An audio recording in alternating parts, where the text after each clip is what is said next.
So when you have an earthquake, you can't control where you are relative to the earthquake, but you can determine where the specific subsurface that you are on, whether it be where you buy your home or where your office may be located.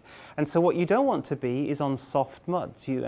Typically around the margins of the bay is where you have soft muds. Those are going to be experiencing amplification effects, also liquefaction effects where the sediment moves sideways. Instead, it's better to be on a solid rock site. What we have to do is just continue to be vigilant. We have to look for new ways to improve our safety, and we need to implement those as soon as we have them available so that we can reduce the impact of the earthquake when it arrives. One of the new technologies that we have now when it comes to earthquake preparedness and being ready for these events is earthquake early warning. We've been testing a system now since 2012.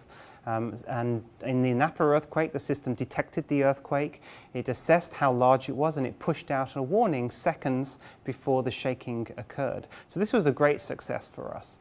Here at the Berkeley Seismolab, we had 5 seconds of warning prior to the shaking. In San Francisco, in Oakland, you would have had a little more warning prior to the shaking. So as you get further and further away from the event, you get more and more warning time.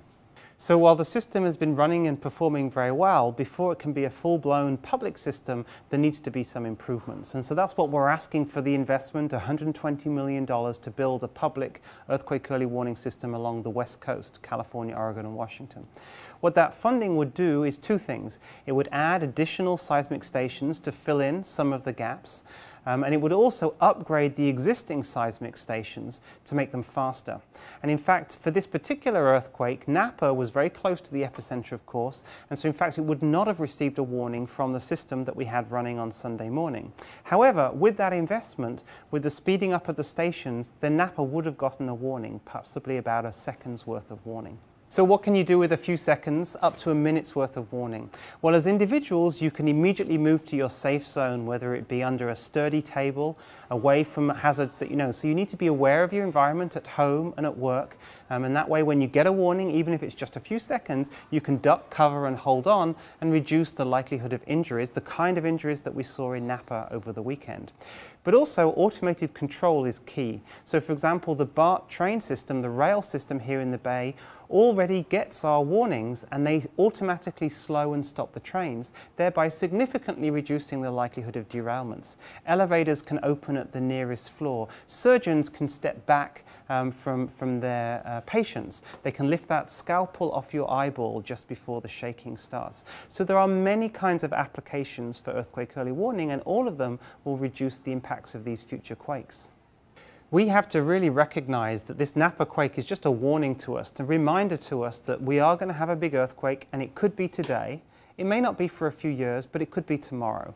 And so we have to be ready for that event. We have to take precautions. We have to have a preparedness plan. We are responsible for making sure that our homes and where we work are safe places to be in an earthquake, because they are going to happen. So now is the time to be reminded of that and to take that action so that we're ready.